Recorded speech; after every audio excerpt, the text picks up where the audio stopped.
So my name is Talitha Washington. I have the pleasure of serving as the president of the Association for Women in Mathematics. Really excited about our webinar today. And before we get started, I am going to share my screen just with a couple of updates and announcements. So really great to see you all here. Looks like people are coming in from all over, which is fantastic. From just graduated from University of Arizona. All right. Augsburg, Cal State, Fresno, Youngstown, Union, Stevenson. Nice. Muhlenberg, USC. Yay.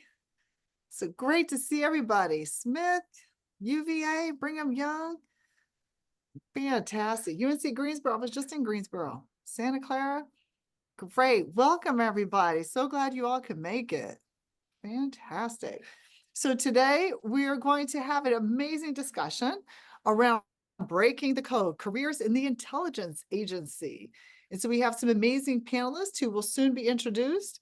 As they're speaking, you can put some questions in the chat, comments. We do like a lively chat. So first, I just want to give a shout out to the 2024 Student Chapter Award winners.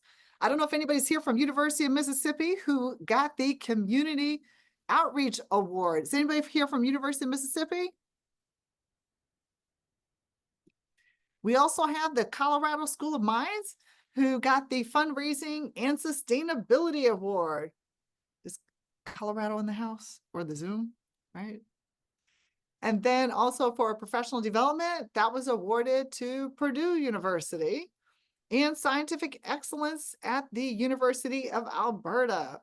So really great job with the student chapters. I just want to make sure, is anybody here from Mississippi, Colorado, Purdue, Alberta?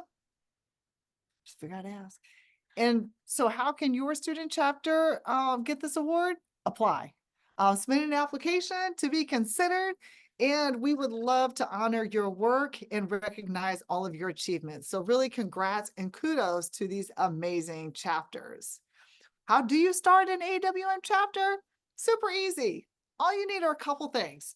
3 students, just 3, right? 3 dimensions, 3 students, willing to serve as officers. As you all know, it's great to have leadership experience. It's a skill that's learned. And guess what? An AWM student chapter is a great way to do that. You also will need a willing faculty member to serve as the advisor. So just ask. And a commitment to the AWM diversity and inclusion welcoming environment statement, which is a great statement, and only $100 from your department.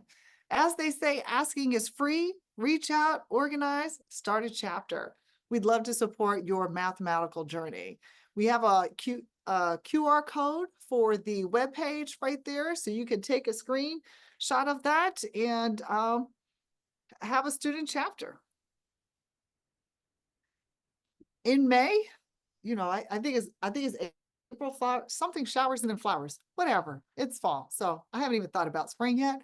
But in May, there's going to be more than flowers. There's going to be the AWM Research Symposium at the University of Wisconsin-Madison. We invite all people from all places to come and participate.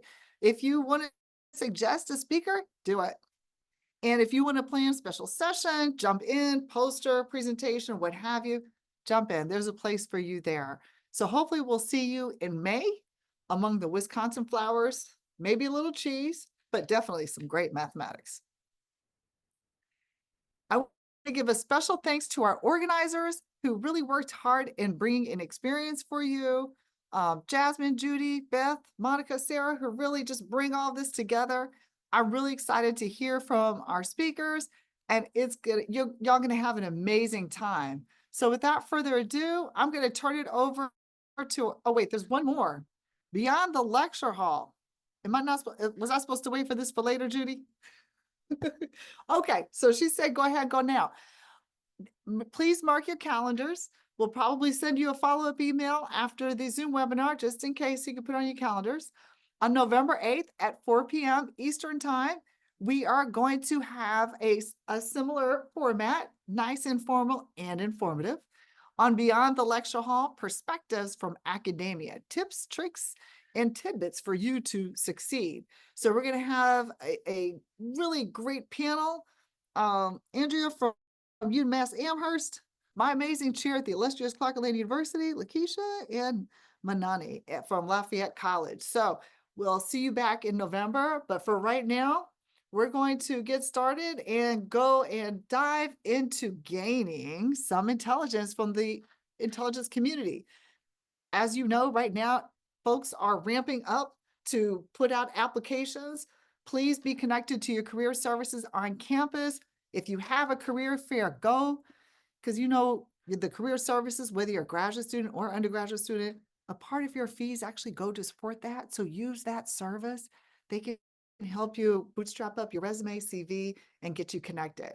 And today you're going to get the inside edge. So I'm going to turn it over to our amazing organizers who will introduce the speakers. And I hope y'all have a good time. And remember, put questions in the chat. Okay, thank you.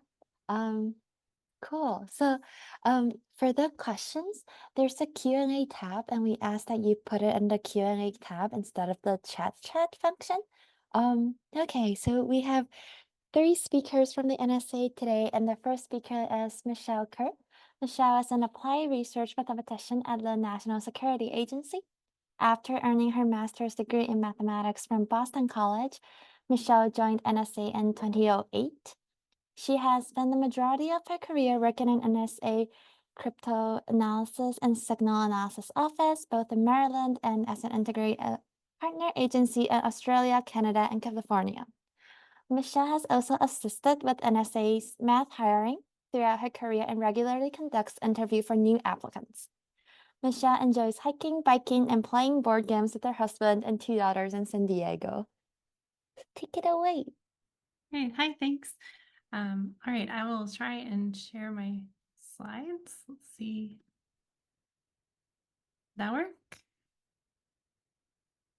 Okay, so my name is Michelle, like she said. I've been a mathematician at the agency for 16 years now, and I'm going to go through a little bit about my personal career path, but before I'd like to introduce NSA to you. So first off, we have NSA's mission is twofold. So we have cybersecurity and signals intelligence. So cybersecurity is protecting and defending sensitive information systems and networks. So it's defense side of things. And then signals intelligence is kind of what you think of as, like eavesdropping. We're trying to provide foreign intelligence from communications and information systems. So NSA has headquarters all across the world. NSA's headquarters are in Fort Meade, Maryland, but we have locations across the world. We have our own locations throughout the US, and we have partnerships with various agencies around the globe, really. And we hire mathematicians from all areas of math. We apply our math in combination with computer science and data science in order to fulfill our mission. And we've got such a diverse problem set that we really do need all types of math. So at NSA, mathematicians can work in computer and network security, signals analysis, and cryptoanalysis. Those are kind of like the main things you think of, but also other things like data compression and biometrics. So there's lots of different types of problems that we work on. So mathematicians work throughout the agency, but there are a few main places where mathematicians tend to work. So the research directorate is one of those. The research directorate is responsible for creating breakthroughs in math, cryptography, science, and engineering. And they design and implement algorithms to harvest and put into context seemingly unrelated piece of information in order to gain insight about target actions, to identify patterns of behavior, to make possible predictions. They also carry out research related to our future needs, as well as they're responsible for creating the cryptography that's used in our systems. Cybersecurity, like I said, is the defense side of things. Operations houses both computer network operations as well as CASA, cryptanalysis and signals analysis. So CNO they're the ones who conduct computer network exploitation operations, and I think hacking.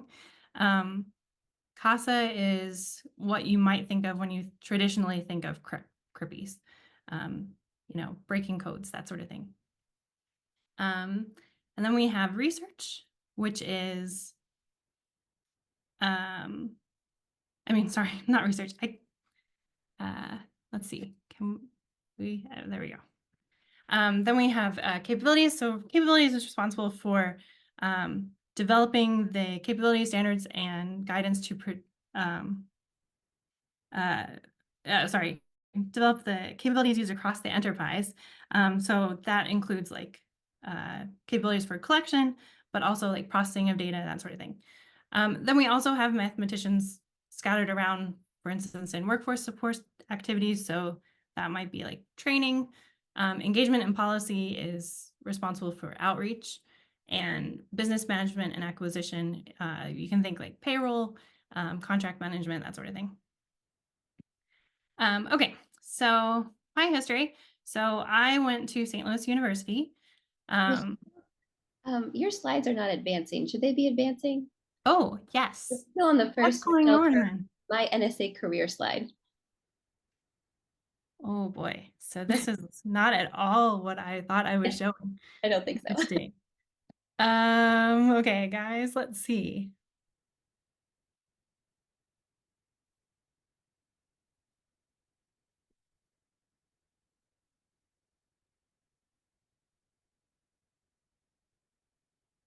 Here, I'll try and stop and then try and start again. My apologies. Okay, is that showing now? We see the first slide. Okay. Can you go to the next one and see? Let's see. Oh, perfect. Okay, my apologies. All right, so basically we had our two different areas, headquarters in Fort Meade, and we use math, right? Okay, so these are the different directorates, different places throughout the agency where mathematicians tend to work, and we'll kind of get into those a little bit throughout all the talks. And then for my career path, I started at SLU. I was originally pre-law, and then I went to a pre-law meeting and decided that was boring. And so I switched to being pre-med, and I actually completed all the requirements for applying to med school, but decided I liked math enough that I wanted to apply to grad school in math. So I went to Boston College, and I was there for a year before I decided I wanted to take a year of leave to go and work in the UK and Ireland. This was personally driven. I had in the meantime started dating my future husband, and he was working in the UK. And so I took the opportunity to go over there, and took a break from academics and worked at the American School in London, and also did some odd jobs in Ireland. It was a fantastic little break from grad school, but then I went back to grad school in 2007 and finished my master's that next year. In the meantime, I did apply for PhD programs. I wasn't sure what I wanted to do, and I had another student who decided to go to NSA for a summer program, the graduate math program, and it sounded really interesting. And so I decided to apply, and I decided that it was worth deferring my graduate program for a year. So I told the University of Illinois at Chicago, like, hey, I'll see you in like a year, and I'll just try this NSA thing out. And then never left. So I joined NSA in 2008, and I was part of a math development program. So that's the typical way of getting hired, is you're in this 3-year program where you both take classes and complete what we call tours in different parts of the agency. So that's like working for 6 to 9 months in a particular office where you have a mentor and you have a particular scoped project. You're able to make immediate mission impact, but you're like kind of guided through learning about what that office does. It's a really great opportunity to get exposure to different parts of the agency. But then also like you're in classes with other people who were hired that fiscal year. So you're learning what they're working on, building this network. It's a really great program. So I did most of my tours in operations within CASA, which I talked about, cryptoanalysis and signals analysis, and also research. I did do a stint in San Diego for a summer as part of a program called SCAMP, which is a summer program where academics and NSAers and IDA researchers come together and work on really hard problems. It was a really great experience. Definitely recommend if you have a chance. All right, so then while I was doing my tours, I guess I should say, I didn't take any computer science classes in college.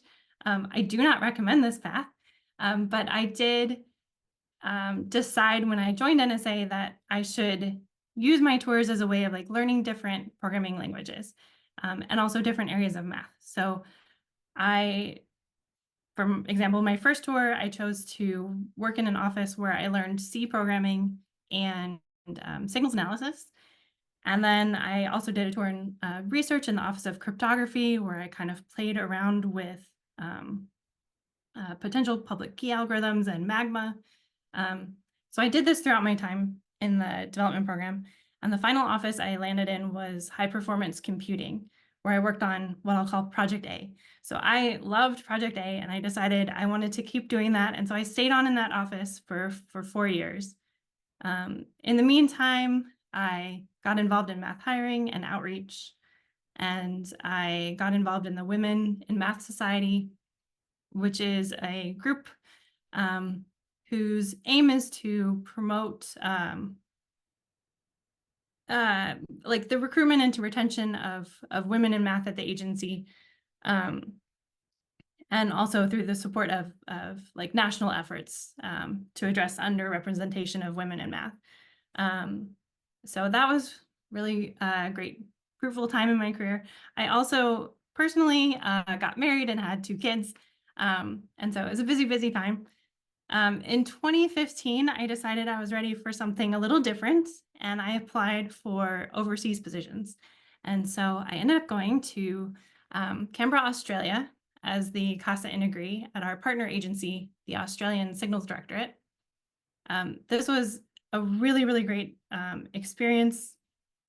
I loved being able to work at a partner agency with like a cross section of NSA represented. It like helped me learn about NSA even more, just getting a different viewpoint from the outside, and really develop relationships across the community. Also, I got to do lots of traveling and explore Australia, which was amazing. I continued to work Project A while I was there, and I also started on a different project, which I'll say Project B. So it was a great like opportunity to grow as well. And I decided I liked being a CASA Integree so much that I decided to apply to another position like that. And so I next decided to apply for a position in Canada. And so then I went to work at the Communications Security Establishment as the CASA Integree there. Ottawa is another fantastic city to live in, and I, again, really enjoyed being a CASA Integree. There I worked both Project B for a while, and then I went back to Project A. But also just, it was a great way to, again, like see different aspects of the agency and our mission, and build up a community and a diverse network, and again, travel, although I was there during COVID, so I did get to know Ottawa in particular really, really well. And I then decided that, well, it was time for me to come back to the US. And so I applied for a position here in La Jolla. And I forgot that these are videos. So that's ice skating on a river, because that's something that you can do in Canada, which is amazing. Okay, so I applied to La Jolla, and so I'm in the CASA Integree there now. There's another CASA Integree, as well as 2 other NSA Integrees from different areas. And then the rest are, you know, researchers who all have PhDs in various areas of math or computer science, maybe. And so it's a different job for sure. I am working on both Project A and also some other projects, and it's really intellectually challenging. It's much more research focused. So it's an adjustment in that way, but it's also just been really, really rewarding experience. And also, since I'm back in the States, I'm able to get back into math hiring. So I've been able to resume interviewing applicants, going to conferences and doing outreach there. And I also joined the math hiring committee, which is one of the steps in the math hiring process, which I think Amanda will talk about a little later. But yeah, also cannot complain. San Diego is just amazing. I love living here. All right, so I guess to wrap up, I really love working at NSA. We do have like this incredibly diverse set of challenging problems with really meaningful work, and I can really see how I'm impacting, you know, our nation's security in a positive way. I also love that we have such a collaborative community. It's really supportive, and you know, we're all working together to solve the challenging problems. So it's not so competitive, I guess, in a adversarial sense. The government also does have solid benefits. It's even gotten better since I've been hired. And I really love our flexible schedules. I'm able to, you know, flex my time so that I can go and pick up my kids when I want to, and go and attend their events, or, you know, take a day off randomly just because I feel like it. Also love the opportunities for travel and to get to live different places. So that is a little bit about me and my career journey, and a brief introduction to NSA. So thank you. Thank you, Michelle. Moving on, we have Kelly Yancey.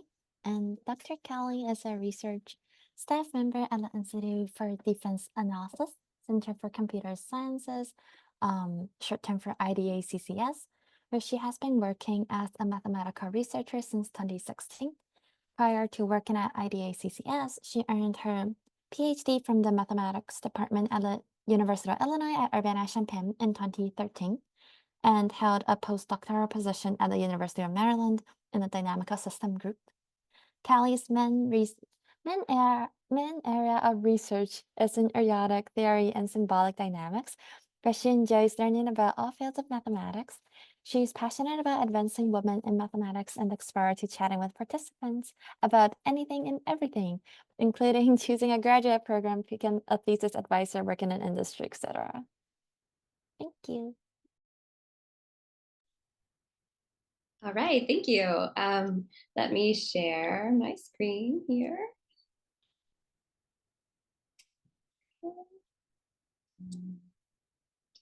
Oh, we don't want to start in the middle. That would be bad. All right, can everybody see the screen? Yes, I hear see nods. Okay, excellent, great. So my name is Kelly Yancey, and I'm so glad to have a little bit of an introduction by Michelle, because she talked about working at the Center for Communications Research in La Jolla. And there are 3 centers that are kind of like the NSA's think tanks. And I work at the one that's in Bowie, Maryland, closer to the NSA, called the Center for Computing Sciences. The other one is also the Center for Communications Research, and that's in Princeton, New Jersey. So there are 3 of us, and it's been fun to have Michelle at CCR. We talk a little bit more than we did when she was at the NSA. All right, so today I'm going to share my career path starting from undergraduate, my undergraduate degree. I went to the University of Louisville for my undergrad and master's. Then I went to the University of Illinois at Urbana-Champaign for my PhD. I then went to the University of Maryland for a postdoc, and then landed in 2016 at the Center for Computing Sciences, where I am now as a research staff member. All right, so I am going to talk about my career path, but the way that I kind of structured the talk is that there's a lot of advice. It's like advice overload. So you can take some of it, you can leave some of it, whatever you like. What I like to say is I personally am an advice collector. So I collect advice from everybody, anything and everything, even if it's bad advice. I put it in my little advice toolbox and I pull it out when I need it. So that is what today is, just what a buyer beware, right? So the University of Louisville is where I started studying mathematics. When I was a senior in high school, I realized that you could actually major in math. And I had no idea before that you could major in math. I thought you had to do, like more career, like technical kind of things. So I was so excited to find this out because I loved mathematics. So I said, okay, I'm not a person that does a lot of things halfway. So as a senior in high school, I was like, okay, I love math. I just found out I can major in it. I'm getting a PhD. Like, here I'm coming, and I'm going to learn as much as I can. So that is what I did. My first advice, little bullet, when you're an undergrad, is to participate in summer programs. I think this is it's a great way to kind of keep up your enthusiasm for mathematics. You really come out of the program feeling like I can conquer the world, solve these problems. You're just really jazzed. Also, it is a great way to network with people, meet people outside of your local university. Then, if you're applying to grad school, you can get recommendations from professors that are not at your school, which is a really good thing, things like that. I especially love programs for women. I'm a big supporter of women in mathematics. And I find women's programs to be especially supportive. You have this safe space where you can do math. And for me, at least, I feel more comfortable, putting my ideas out there and thinking about the really hard problems when I'm in a really supportive, safe space. So one program, so I have some listed here that I did, but one program I want to highlight that is still going that you should think about is the Women in Mathematics program. It's right here at the Institute for Defense, sorry, that's me, at the IAS. Now I can't even remember what it stands for. Goodness me, I just totally blipped, but at IAS in Princeton University, Institute for Advanced Studies. Really, really great place. It's a 2-week program. You get to take a couple of courses and I highly recommend it. Right. The other thing is go to conferences. Go and meet people and talk to people, talk about your work.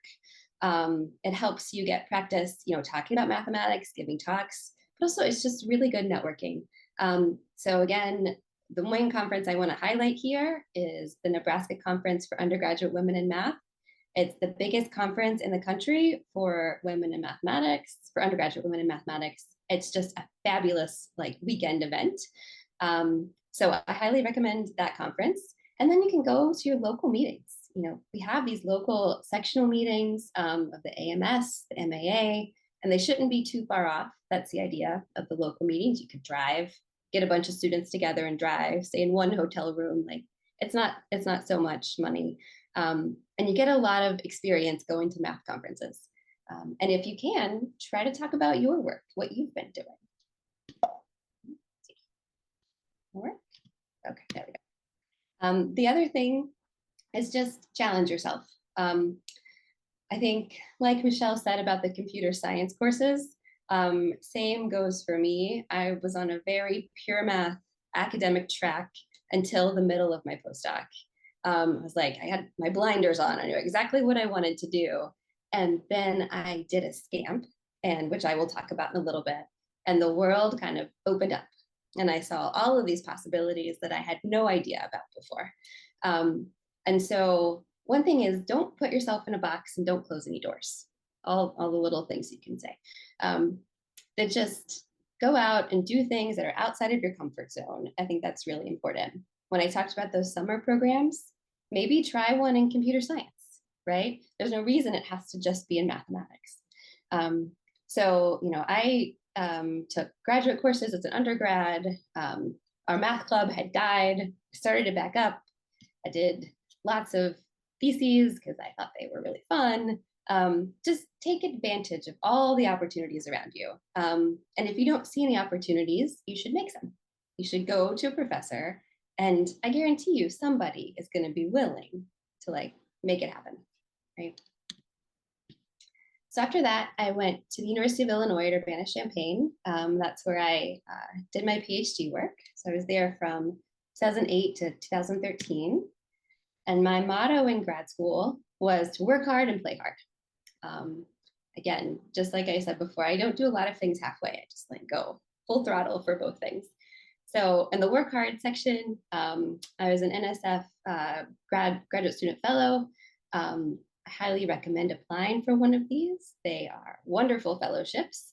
Also, I think a lot of people don't know the number that they give out is not the same every year, right? The more people that apply, the more they give out. So just apply, because even if it doesn't help you, it'll help somebody else. It's always good. So for these, you have to pick a faculty member to work with during your summers. And so the first summer I was on fellowship was my first year, and I had to pick a faculty member. And I didn't really know what I was going to work on, but I ended up picking one, and I learned some ergodic theory. Turns out it was wonderful and really fun. And so that ended up being my thesis advisor. Ergodic theory is like this little subset of dynamical systems that is the pure side, the pure math side of dynamical systems.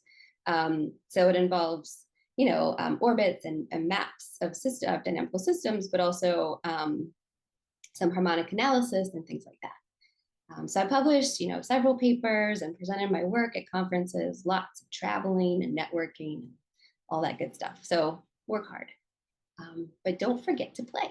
I think that's really important too.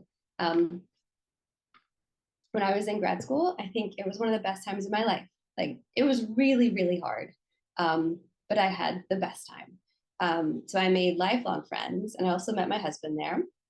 This is a picture of us from the math grad student Halloween party, which happened every year, which is, we had at Illinois, we had about 200 grad students in math.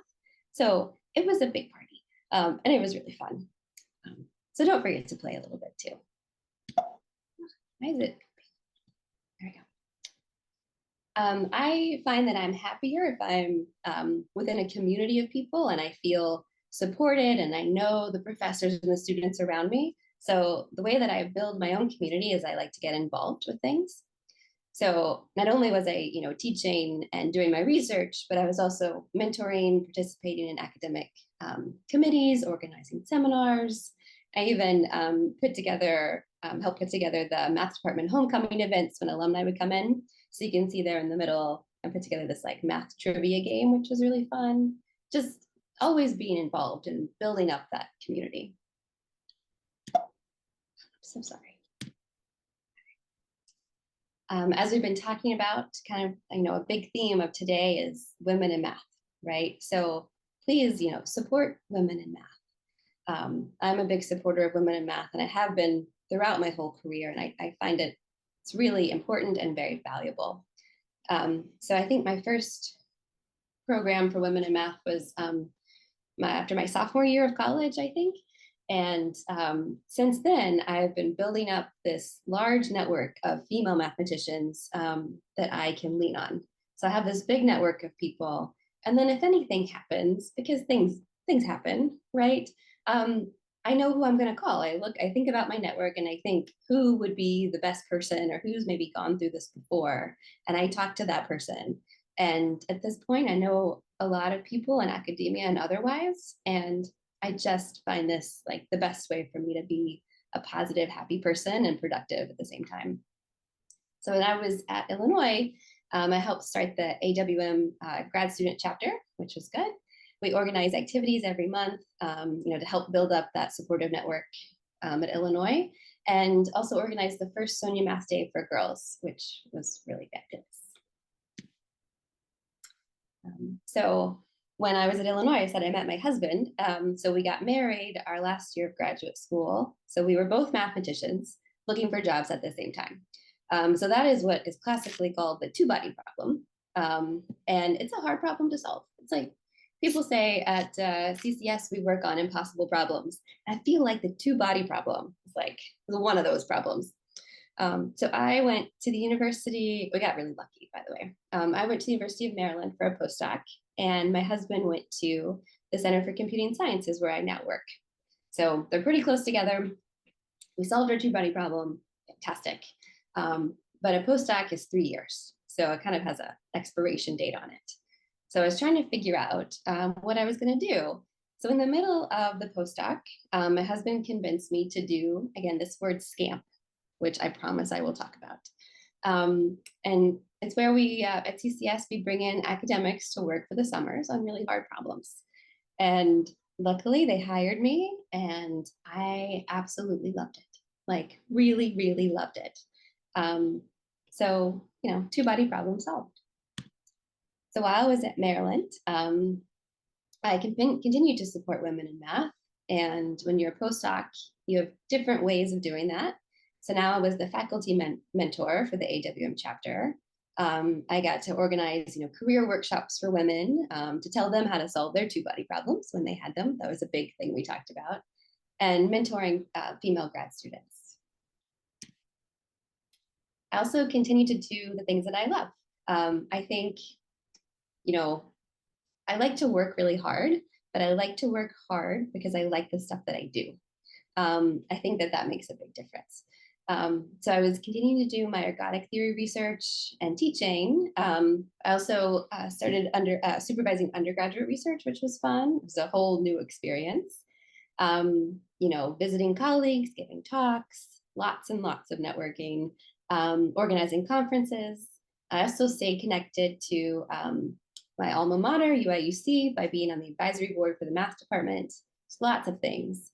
But the key here is actually the bullet at the bottom, which is in 2015, which was the middle of the postdoc, I started to branch out mathematically. And that was all due to SCAMP, really. It just opened up my world and I started learning a lot of new things. So one of the things I learned was I started doing some graph theory. My husband's a graph theorist, and so he needed some help on a project. Turns out you can mix some harmonic analysis and graph theory together. And we wrote this paper in spectral graph theory. I learned some automata theory, which was really fun, and I still work on automata theory research today. And the automata theory research part was done during SCAMP. And I'm going to tell you a little snippet of this research in a minute. But again, SCAMPs are these things where we bring in researchers, usually professors, postdocs, some grad students at all three centers, and we work on really hard problems that are, NSA mission related for the summer. It's a 10-week, pretty intensive summer. You learn new things in the beginning. For 2 weeks, you hear talks, learn new stuff, maybe read a problem book, which is basically a textbook of, all new material, work on the problem, collaborate with people, and then at the end, write a paper and usually give a talk. It's like a whirlwind of the summer. And I call them RAUs for grownups. That's my tagline. Okay. So I decided after I did my SCAMP that summer in 2015 that I really liked it. And I applied for a job there and they hired me. And so I've been there full time since 2016. So we've been talking a little bit about it, but who are we at CCS, the Center for Computing Sciences? Well, as I said, there were 3 centers, CCS and 2 CCRs. Those are in La Jolla, California, and Princeton, New Jersey. And the way we came about is the following. So after World War II, the US decided that science is actually helpful for intelligence. They somehow didn't realize this before, I don't know. And so they founded the Department of Defense, okay? But at that time, the Department of Defense was rather small compared to how it is today. And they had so many problems that they didn't have enough people to work on them, okay?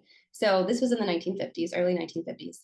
And they decided to leverage academic talent to help the Department of Defense and help these, to bring new life to these problems, right? So when they decided to leverage the academic talent, this is where the centers came in.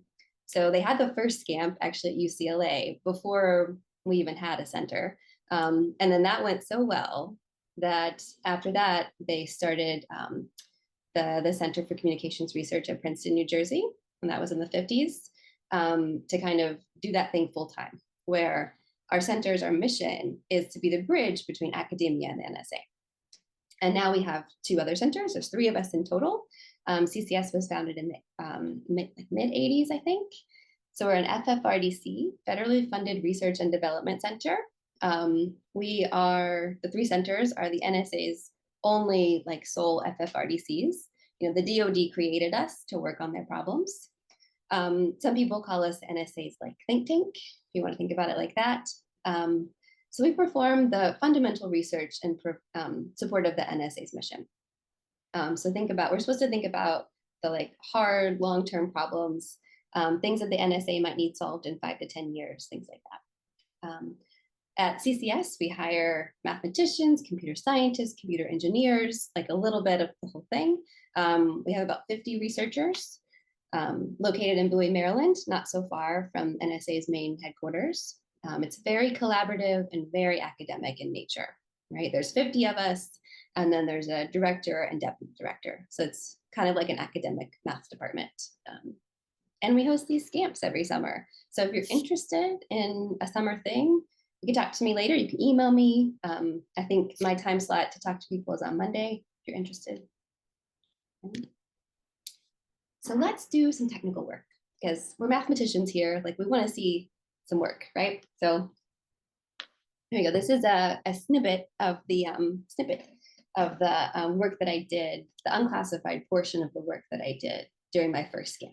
Right. So this was a while ago, but this is from automata theory, and then ergodic theory is going to sneak in a minute in a very cool way. All right. So a deterministic finite automaton is basically a graph. It's a labeled directed graph with some extra information in there.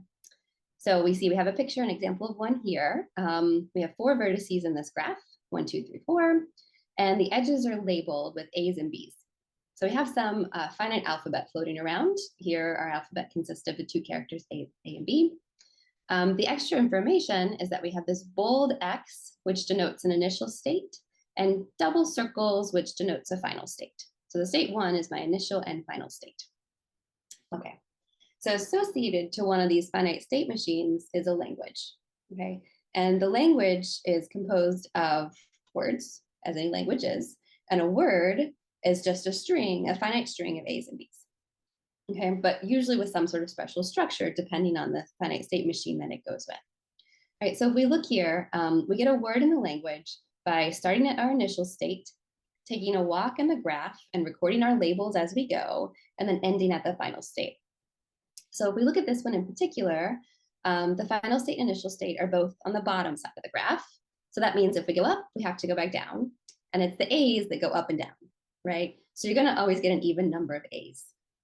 Similarly, the initial and final state are on the left side of the graph. And it's the B characters, B edges that go left and right. So you're always going to get an even number of B's. So the language that goes with this particular DFA is composed of strings with an even number of A's and an even number of B's. Okay. The languages that are accepted or correspond to these DFA are actually called regular languages. So it's a very special class in computer science of languages, a really important class. And a question that comes up is, how do you measure the distance between 2 regular languages? All right. So these regular languages, they do lots of things in computer science.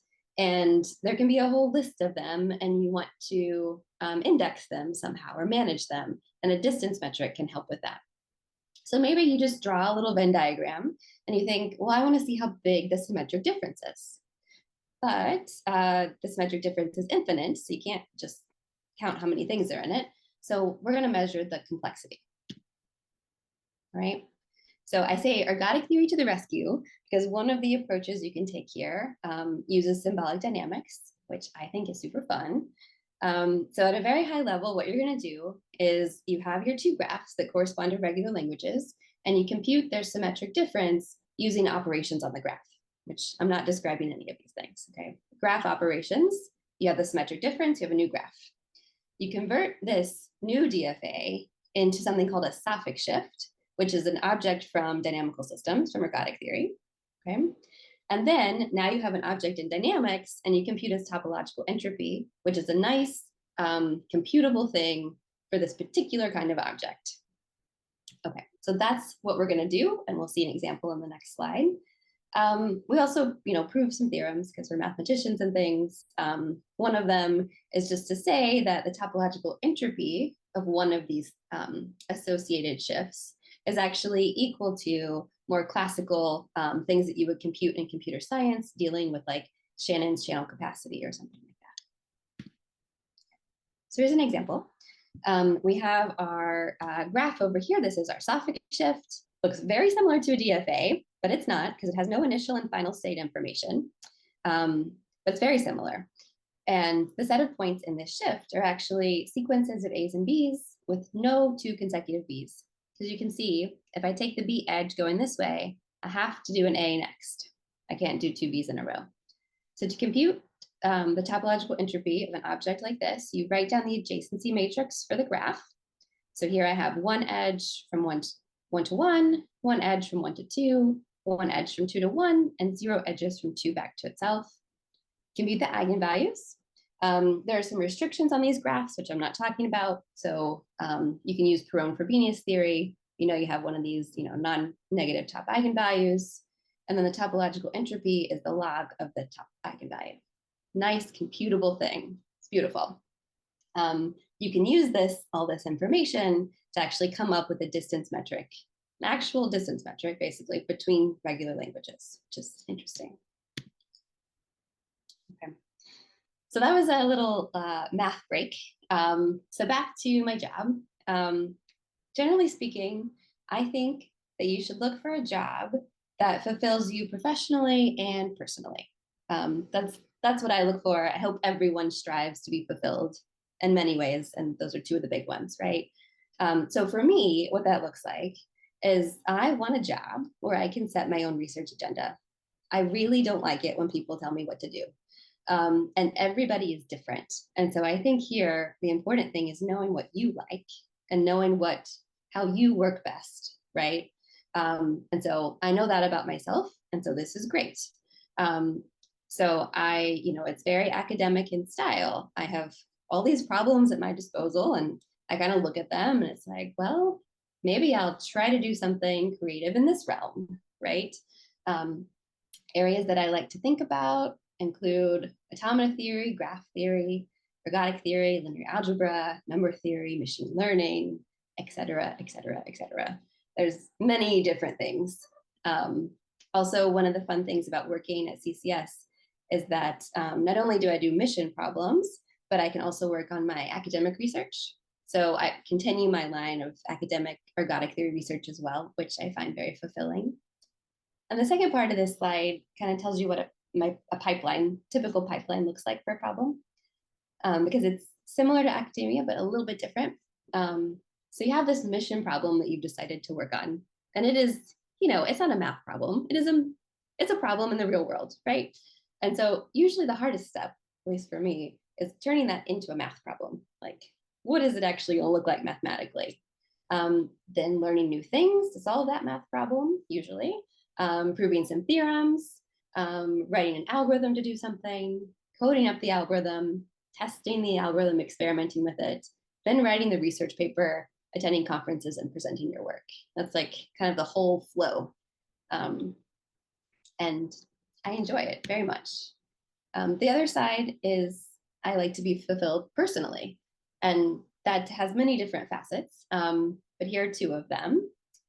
I have 2 small children. I have a 3-year-old and a 7-year-old, and I like to be home and I like to play with them. So I actually work 75% time, so 6 hours a day. I can put my older daughter on the bus and I can pick her up from the bus. And when I'm at home, besides right now, which I am at home, usually when I am at home, I'm at home and there's no working, which is why my kids are really confused right now, why I'm not like playing with them. The other thing is that I get to continue supporting women in math. This is one of the things I'm very passionate about, and my job lets me do that. So I get to mentor women in academia. I organize monthly activities for the female researchers at CCS. And in May every year, we celebrate International Women in Math Day by bringing in a speaker and doing fun things. So I have a job where I get to do that, which I find very fulfilling. Here's some resources if you're interested in any more information. I've written 2 articles in the notices of the American Mathematical Society. The first one is about work-life balance, solving the two-body problem. And the second one goes into more detail about that SCAMP project that I talked about. If you want to know just a little bit more, then you can also email me with any questions. All right, thank you. Thank you. Next, we have Amanda Carr. Amanda graduated from Gosher College in 2002 with a BA in Mathematics and Computer Science and has spent over 20 years at the National Security Agency in a variety of technical roles across mission offices. From 2017 to 2019, she served as a leader in NSA's math development programs, guiding newly hired mathematicians through their first few years at the agency, and continues to help recruit and hire the next generation of NSA's mathematical talent. In her free time, Amanda volunteers and fosters for a local animal shelter and has recently started learning improv. Thank you. Thank you, Judy, and thank you to everyone for calling in. I'm going to share my slides. Let's see. Okay, and do let me know if the slides don't keep advancing. So again, my name is Amanda Carr. I have worked at the agency, as Judy said, for about 20 years. And as I was creating the slide deck about my career, one of the words that kept coming up in the descriptions that I was putting together was meandering. So I will tell you a little bit about my meandering career, talk a little bit about what I want to be when I grow up, because I don't feel grown up yet. And I'll throw in a little bit about from my perspective as someone who hires mathematicians into the NSA, what kinds of things I look for in an applicant. So let's dive in. There we go. So there's a little arrow across the top of the screen. You can think of all those little dots as years, right? So that little yellow dot, that was when I joined college, right? 1998. So I'm going to date myself. 1998, I joined Goucher College. I was the first in my family to go to college. And when I say family, I mean not just my parents and my siblings, but my aunts, my uncles, my cousins, my grandparents. And the college that I went to was about 10 hours away by car from my family. So this was a very big deal for me to go away to college. I knew I liked math, so I sort of took some math classes. I took my first programming class while I was there because that seemed interesting. I sort of kept up with the French that I took in high school, and kept taking some French classes. I thought I wanted to be a math teacher. My freshman year, I took a class where I got to student or help be a little teacher's aide at a local elementary school, and I learned I don't actually want to be a teacher. I don't have those skills. Bless the hearts of the people that do, but as it turns out, that's not me. So I didn't quite know what I wanted to be when I grew up, when I was in college. But I just kept doing things that sounded fun. I did mathy things that sounded fun. So I did mathematical contests in modeling. I did an RU one summer. I took the Putnam test, and because math tests are fun, I guess. I went to Budapest semesters in mathematics, which was a really sort of fundamentally really opened my eyes because I had been a very big math fish in a very small, not very math focused school. And I went to BSM and I was like a little math fish in amongst some other students who were just really superb. So that was wonderful. I did some CSE things, like programming competitions. I did sort of an internship over the summer, doing some computational physics stuff. I ended up double majoring in math and CS. And I worked, I had an on-campus job, I had an off-campus job, I did fun things as well, theater and stuff. So I was sort of well-rounded, but I didn't have a specific goal. In my junior year, I took a class on cryptology, and that's when I heard about the NSA for the first time. And so I started to apply. I got an invitation to interview in the summer before my senior year. But I said, "Oh, I'm just about to go to Budapest. Let's hold off on that interview until I get back from Budapest." And I went to Budapest, and if you're counting the years, While I was in Budapest, the September 11th attacks happened. So that changed a lot of things for a lot of people, including me. So when I came back, they reached out again. I did my interview. I went through the security process, and I was hired into the agency in the August of 2002. So what did I do when I joined the agency? I went into one of the math development programs. There are some images on the slide that show a little bit of some of the development programs that the agency supports. The three in the middle are the math specific development programs. I was in the applied math program. There are two others as well. There are other programs that hire lots of mathematicians. They're sort of around the side, data science, one that's much more crippy, one that's much, lots of things. There are also development programs that aren't even on this slide that also hire mathematicians in cybersecurity, in information technology, in computing, and all kinds of things. But I'm really going to focus on the math programs. So I think Michelle talked a little bit about this because she was also in a development program. But the development programs, in my opinion, are one of the best things about the agency. For 3 years, you walk in the door and your job is to learn. Your job is to learn the mission of the agency, the work of offices around the agency, the new material that you haven't seen before. Some of it is classified, some of it is unclassified. You're learning the people that you're working with, the people who are in your development program cohort, the people who are in the offices that you tour in. All of those things really contribute to the cohesiveness of the cohort who are all in these programs together, but also the cohesiveness of the math community writ large across the agency, which was really nice, right? So MDPers, math development program participants, they're allowed to tour anywhere in the agency that they want to, as long as there are good technical problems to work on. I think of this as like the MDPs taken mathematicians and put them in little petri dishes of the NSA and swirl it around, and your tours or whatever goes into this petri dish, and you are a little mathematician stem cell, and you get to blossom sort of based on what tours you take, and what it turns out your interests are. I just as an aside, I was in the development programs 20-ish years ago, and the people who were in my program with me became my first friends at the agency.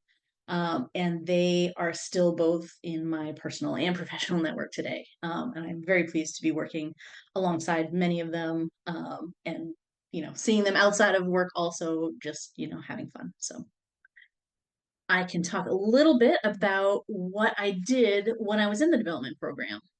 Right. So I, again, had no plan and I meandered, right? I would look around and say, oh, what kind of tour is open? What kind of office is looking for someone? And I ended up with a very broad tour experience. Some people come into the MDPs and they know, I know what I want to work on. I want to do crypt all day long, or I am a data scientist at heart, or I really want to learn high performance computing. That's wonderful for them, but that wasn't me, right? So I ended up touring at many of the different directorates that Michelle mentioned earlier. My first experience was in research, doing some error correcting code work, very theoretical. I had some exposure to coding theory from my undergrad, but this was very much applied, right, for a specific mission problem. So that was really cool. I toured in what is now the Cybersecurity Directorate, doing some anomaly detection on web traffic. This was, like, if I think of it today, I would call it data science before data science was cool. That's when I learned I'm not a data scientist, which was great because the tour gives you an opportunity to try something out for 6 months, 9 months, a year, whatever, and then decide that you love it or not. And for me, the data science was not. So that's fine. I moved on to my next tour, doing some error correcting code work. This is a different mission problem than the one that I was doing in the research directorate. But it was still error correcting codes. And in this case, I was actually developing one and implementing it on an FPGA, which was something that I had never done before. So that was really cool, getting to like trace what my program was doing and figure out where the bottlenecks were, so you could squish it down onto a smaller FPGA, sort of optimize the code in a way that I'd never thought of before. So that was really awesome. I took a tour in operations, doing some software reverse engineering. Again, that was not something that I had experience with before, but it was sort of playing into my both math and CS interest area. So that was really cool. And then the last tour was back in capabilities in a totally different office, developing capabilities for military and field operations. And when I was in that last tour in that capabilities office, I finished, generally in a tour, you're given a project, and my mentor gave me a project. He said, hey, here's a thing. Here's the hardware for the thing. Here's the software for the thing. It used to work. See, here's old input. It works. But here's new input. It fails. Please figure it out. And I went, oh, okay. And I got to use my network. I got to reach out to some folks that I had met in previous tours in the MDPs. Some other offices had insight into what was going on, so I was able to take their insight and figure out where things were going wrong, fix it, showed my tour mentor, hey, the thing works. Here's the new input, and it works. And so I presented that to the team lead, and he said, that's super. So glad you fixed it. Someone's coming on Wednesday and they want 3 of them. Please get it ready. And I was sort of floored that this wee baby NSAer, I'm just a development program participant, I was relied on to fix this problem that they were having that was, very direct, and it was going to have immediate impact as soon as I finished it. And so that's actually the office where I ended up taking my first permanent assignment. So in that capabilities directorate, I started out just as a developer, hands-on keyboard, doing the work of the office, full-time, just doing that development work. But I stayed in that office for about 10 years. And if you're in an office for about 10 years, over that time, you're going to grow and expand, right? So over those 10 years, I moved from, a member of a team who's doing the development to a product lead for some major tools that our office created. Over time, I did less development and more sort of coordination with other developers, testers, integrators, users, including many organizations outside the NSA. So all of that was really satisfying, but it was very much outside the math community. So connecting me back with that math community, I also supported one of our summer programs for 2 different summers. So the NSA sponsors summer programs, sort of very similar to SCAMP, very similar to REUs that are hosted by academic institutions all around the country. We have the Director Summer Program, DSP. That's the one I supported. We also have a CASA summer program and a graduate math program. There's the summer program for ops research, and probably some others that I'm forgetting about. So lots of summer programs the NSA hosts for people who come in from undergrad or grad school and spend the summer with us. So I supported some problems for 2 summers for that. I also help mentor interns who are members of the development programs who are touring through our office. And all of that sort of helped me keep me connected to the math community. So in that 10 years, I grew to know my area cold. Someone had a question on my area, I'm their first call, and that was awesome. People thought that I was much older than I was, just because of sort of the confidence that I projected and the knowledge that I put forward, which was great. I would say for me, 10 years was probably a couple years too long to stay in that office, because I but I made a conscious choice to stay there that long. I had, towards the end of that 10 years, sort of my personal life was exploding. And I didn't want to uproot my professional life at the same time that my personal life was exploding. This is just a note. No matter where you work, you're going to take your whole self to work every day. So do take care of yourself. Do what you need to do to take care of yourself. At working at home, that's the only way you're going to make it through life. So I was very glad to rely on my colleagues in my office that I feel so close to. But by the end of 10 years, I was ready. I was ready to move on. And in particular, I wanted to get back to more sort of hands-on development work. So in 2015, I made the leap and it was really scary. But I was like, no, I'm going to go to a different office, do a different thing. And I'm going to go back to development. And so I took a team lead position. So what does this mean? I was not a supervisor. I didn't have to like rate anybody's performance reviews or sign timesheets or anything like that. But I was, in addition to doing the development work myself, I was coordinating the work across the team, making sure that everybody had good work to do, and if they got stuck, trying to help them.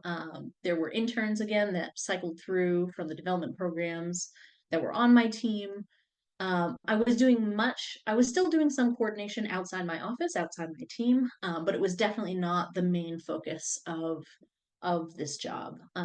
I was much more coordinating with the other developers on the team, or maybe the integrators or users or something like that, than I was coordinating with folks outside the agency, for example.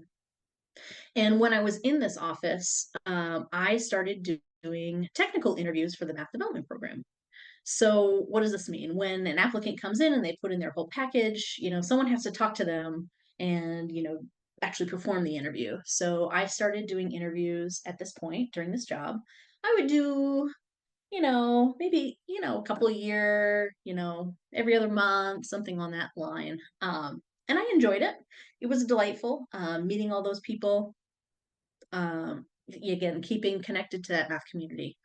But after a couple years in this office, I started to feel like, this office had been a safe choice, and I'm already starting to feel ready for a change. Like I'm ready to stretch further.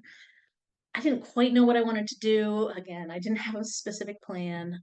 But then someone on my team who was in a development program mentioned that the program they were in was going to be hiring a new deputy because the existing deputy was taking a new position. And that sounded really interesting to me. So in 2019, I took another leap. This was a very hard left turn from anything I had done before. And I became the deputy chief of the applied math program. So this was the program that I grew up in. This was where I was hired into when I started the agency. So it was really interesting seeing the Ampers from the position of someone who is, well established within the community and has, their feet under them, seeing, the new faces as they came in the door. The leadership of the math program oversees sort of 3 classes of development program participants at a time. So there were anywhere between like 60 and 75 ampers in the AMP at any given time. So that was my first management job. It was a big management job, and it was 100% people skills. There was I didn't code at all. I didn't even do anything with our webpage, right? So my biggest skills that I was using here, listening to people to understand them, both in terms of the technical things they wanted to learn or the challenges they were facing, but also in terms of the like personal and professional things that any new employee who's coming, much like me, straight out of undergrad to their first like big kid job might want to learn. This was possibly my favorite job at the agency. I really loved working with all the new people coming in, the enthusiasm, the energy, the brains on these folks. It was really fantastic.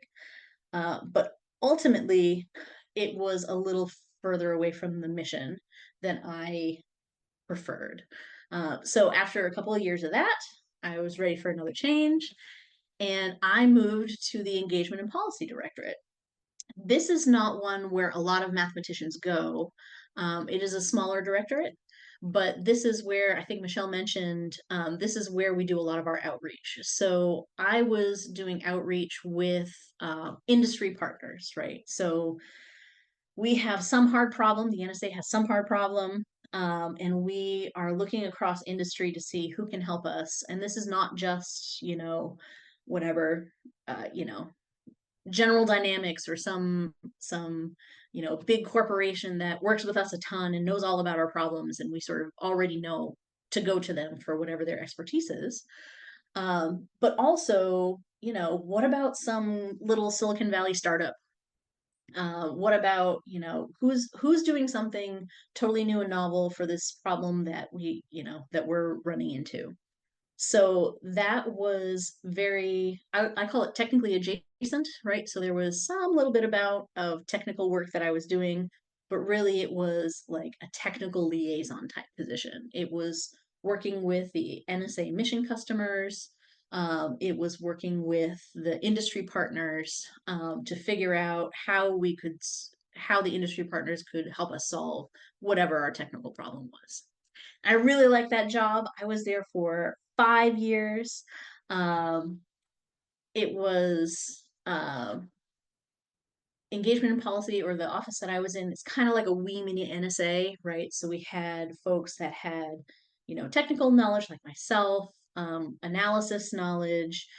We had our own legal, our own security, our own, like, it was really interesting to work with all those different parts of the agency. I restarted interviewing for math hiring again. I had stopped when I was doing the development program leadership. So I restarted interviewing for math hiring, and that was great. Oh my goodness, until COVID hit. And COVID upended everything, right? So all of a sudden we had to pivot, and now all our interviews, instead of being done in person, are done via video, which is unfortunate. And as a consequence, a lot of folks that had been doing interviews before preferred not to do them because they weren't in person anymore. So that meant those of us who were left, like, really had a big lift. So I started interviewing like nobody's business. So I was interviewing a couple times a month, and then, writing up all the reports and stuff like that. But then also I decided to join the math hiring committee, which Michelle had mentioned also. So this is after you interview, all your reports are put together with your resume and your transcripts and all your letters of recommendation. Your whole package is put together and it's reviewed by the math hiring committee. And that's the one that makes the recommendation about whether to hire an applicant or not. And then you still have to go through all the security process, right? But so I was doing interviews, I was doing the math hiring committee. I had a huge, network from both my development program participation when I was a member, and then also when I was leading the program. So once I started to get itchy, I've been here 5 years, that's longer than my last couple offices combined. I'm starting to be ready for a change. So this year I took a new job. So right now I'm a chief ops officer in operations, in CASA, which Michelle mentioned a couple times. That's our, crypt heavy, really mathy heavy organization within operations. Oh my goodness, there's the tiniest bit of code. Like, I don't know, I get to like run a program once a week or something like that, just the tiniest amount. But there's a ton of coordination, especially with the developers in the office, the analysts in the office. I now am working with other organizations within the agency that I haven't had a chance to work with before. And it's just so much learning, which is the thing that I'm so excited about. So I haven't worked in CASA before. So this is all new to me. The mission is new to me. So I actually just finished a 3-week class, technical class, like where I was doing hands-on keyboard development again, basically learning the work of my office so that I can understand it, so that I can do my job better. And in the meantime, I'm still helping math hiring. I'm still on the math hiring committee. I'm still doing resume interviews. I have instead of interns who tour with me, because you're not usually going to tour with a COO, a chief ops officer, usually going to tour with the analysts or the developers. So instead of interns, I have mentees, people who come and say, hey, Amanda, I'm thinking about what I want to do next, or this is the job I want. How do I get there? Or I want to skill, how do I get there? So I have some mentees, and that's great. So I just started this summer. So it's still very new job, and I'm still learning tons. I could not say where I'm going next, but I'm excited for wherever my meandering career path takes me. So I did promise a little bit of career advice. So a couple slides. What do I look for in an applicant? So I've looked at lots of packages. I've talked to lots of applicants. I'm mainly looking for two things: demonstrated technical ability and demonstrated soft skills. So when you guys are putting together your resumes, when you guys are getting ready to do interviews, make sure that you are speaking to sort of both of these things. And there are so many things that you need to that can help you demonstrate those abilities, right? So your grades and your transcript are one thing, but what are the projects you worked on in your class or outside of the class? Did you take on any opportunities? Did you do, fun competition classes, math competitions, or, the Putnam or something like that? And then demonstrated soft skills, I did want to touch on that. Why do you need soft skills? Why am I looking for soft skills in an applicant? It's because the people that we hire today into the math development program or any of the development programs, they're going to be the agency's leaders in the future. And we need good leaders. We need people who can speak technically to a wide audience. We need people who can lead groups, who have the grit to get through the hard problems. We need all those skills. So that is absolutely something that I am looking for in an applicant. So something you can think about when you are thinking about how you want to present yourself and present your work. And then what should you look for in a job? Very similar to what Kelly was talking about. You need good work to do. And what is good work to do? That sort of depends on you. If you have an area that you want to work in, that's super. If you, like me with data science, have an area you don't want to work in, that's also good information to know. But you also want a good working environment. This is going to vary person to person, what it is that you value. You can't always have everything, right? You are going to be, paid a lot more by Amazon, but maybe you don't like the idea of working for a commercial company, right? Or a startup has a lot of like energy to it, but it doesn't have a lot of security, because startups, sometimes they do great and sometimes they fail, right? So whatever it is that you're looking for, you'll need to balance that. And welcome's who you are. Don't forget, when you're interviewing for jobs, they're interviewing you, but you should also be interviewing them. Learn about the culture of the job, talk to people, talk to your network at your school, your family, friends, all that stuff. Make sure you're investigating all the things sort of around these opportunities that you're considering. And this wouldn't be an NSA talk if I didn't advertise that we, of course, hire people. So our ads are at intelligencecareers.gov/NSA. We have an ad open. We have ads open right now for summer programs. Those ads close really early. Those ads close on September 30th this year for our programs. So if you are interested in working with us for the summer of 2025, go online and go ahead and apply. Our full-time job ads go up and down throughout the year. It's not a set schedule. What happens is we'll open the ad, we'll collect a bunch of applications, we'll invite people to interview, and when our sort of pipeline gets full, we'll close the ad, go through the people who have already applied, open the ad again. So it's not on a specific schedule. If I don't think the full-time ad is open right now, but just because it's not open right now doesn't mean it won't be open in 2 weeks or whatever. So do keep that in mind. So with that, I believe I am done with my section, and I will stop sharing my slides.